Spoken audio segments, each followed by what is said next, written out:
So I've arrived in Mallaig 25 minutes ahead of schedule. The roads were quite, well, bits and pieces were busy, but on the whole they were not bad.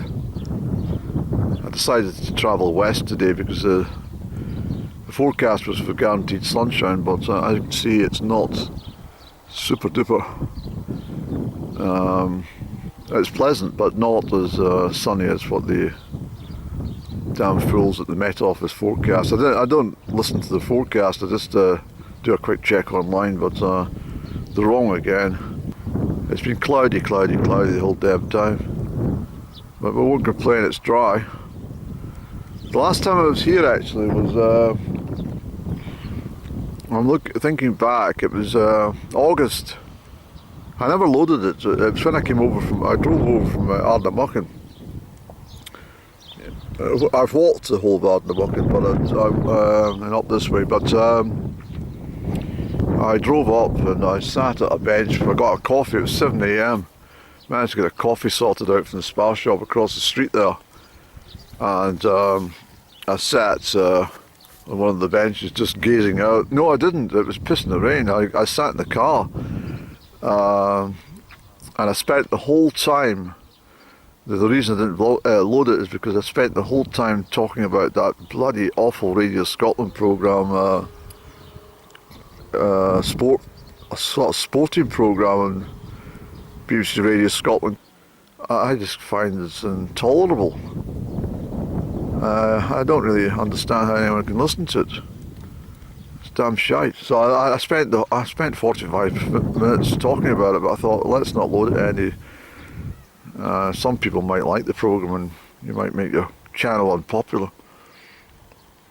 But that's it doesn't look like it, but that's the Isle of Egg in the background there. One with a funny peak, but you can't see it. It's the harbour walls across, kind of blocking out the waters. But and then way over to the back is Isle of Skye. The Isle of Muck's down a bit. So it's not. I mean, it's not. They had UV levels of 6, 6, 6 and 7 between 11 AM and 3 PM, and it's just gone 2:45, and there's no chance that UV levels are even probably 3. No chance. So that's just another pack of lies. But anyway, I'm going to have another sip of tea and a cigarette, and then we'll drive along the low road, the old road to Mallaig, and see what's what when we get there. I'm not fussy about paying all this fuel to come up here or the time involved, just to stare at some water. We might actually stop at Morar Sands again. Yeah, we'll do that, Andy, and because it is wonderful. But I just thought, well, there's nothing else doing, and if you're at home, you're sitting on a chair, so you may as well just sit and move at the same time.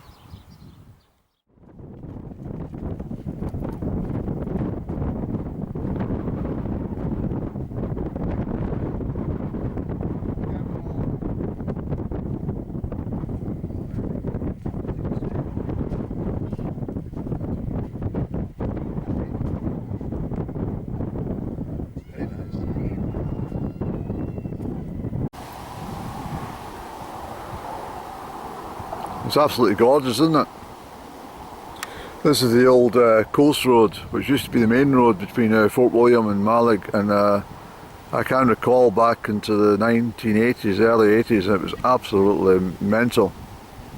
It was seriously bad, like lorries and buses and everything all nose to tail trying to negotiate all the bends and stuff. It was horrendous. The new road from Fort William to Mallaig is much better, it's a lot faster.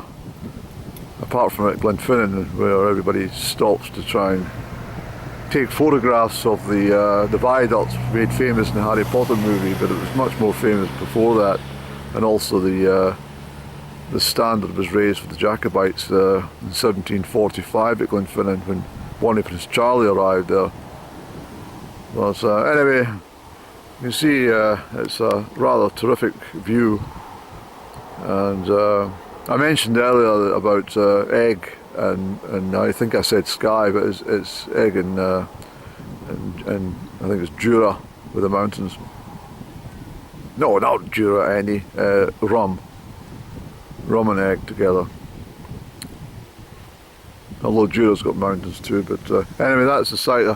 I've come up. This is the sort of road that and we've got double yellow lines practically the whole way on these because so many people just want to stop somewhere, and some of them do. And that classic old Victorian bench would have had a fantastic view, but nobody's looking after the birch trees, and somebody should trim that back, the birch trees, and bring that view back to life.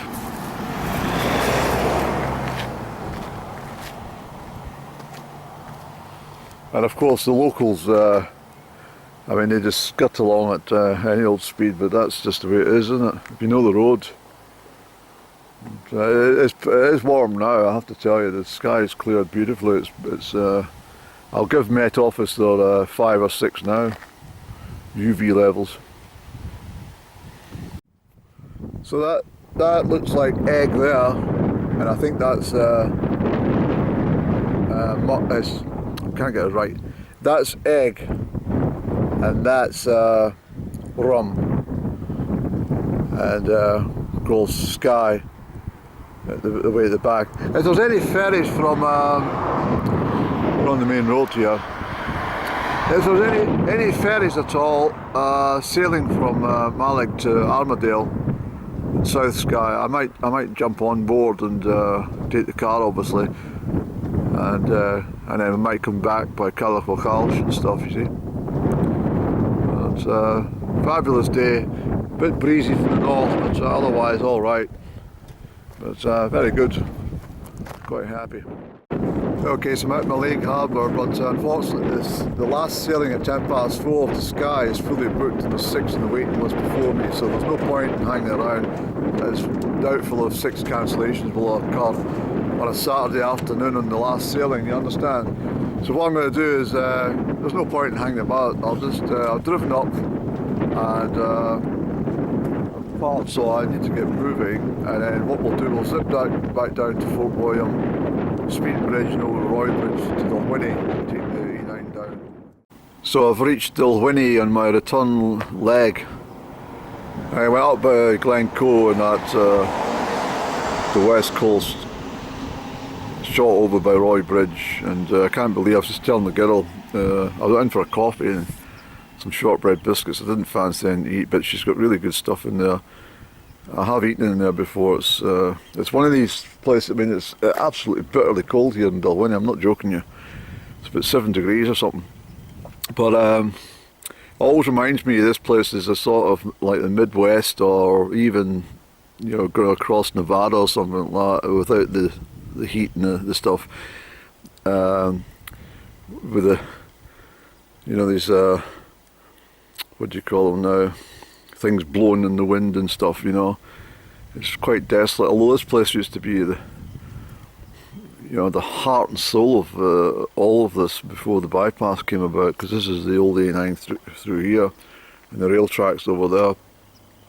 But this was a busy stopping point. I'm glad it's still open, and good opening hours, 8 in the morning till 8 at night, 7 days a week. Shorter hours in the winter time, of course, but it's a godsend if you've got a journey and you want something to eat or a coffee. So I just took it, I just give it a carry out. But I was chatting to her, and I says to her, I says, I can't believe that I've hunked a heavy rucksack all the way out to Ben Alder and all the way over to Loch Olsen at Carrour, away on the other side. I mean, and I've done this one from here up to Fort Augustus over the Corriaric Pass, and I've just driven that road. I thought, how the hell did you manage to haul that rucksack all that distance? windy road up to Lagan. I mean, it literally is like that, both ways. Well, you know what I mean, it's very, very undulating, but huge inclines. So, a few traffic coming from the Roy Bridge direction, heading for the A9, just as I'm about to do myself. Time's at any. It's 7:15, so we'll get the Highland music on now, because I had to switch it off travelling because the bloody mumbling sports commentary from football of all things, not even exciting football. So let's make tracks, Eddie, and I've left a couple of crumbs for the crows. They know about this, and hopefully they'll get a little morsel for supper time. But anyway, she will go. If you've never been to Dalwhinnie before, it's the first time round. It's a rather strange experience, I have to tell you. But as I say, I recommend the Crieff in there. It's really good. A big selection as well. Not terribly expensive, not like some places.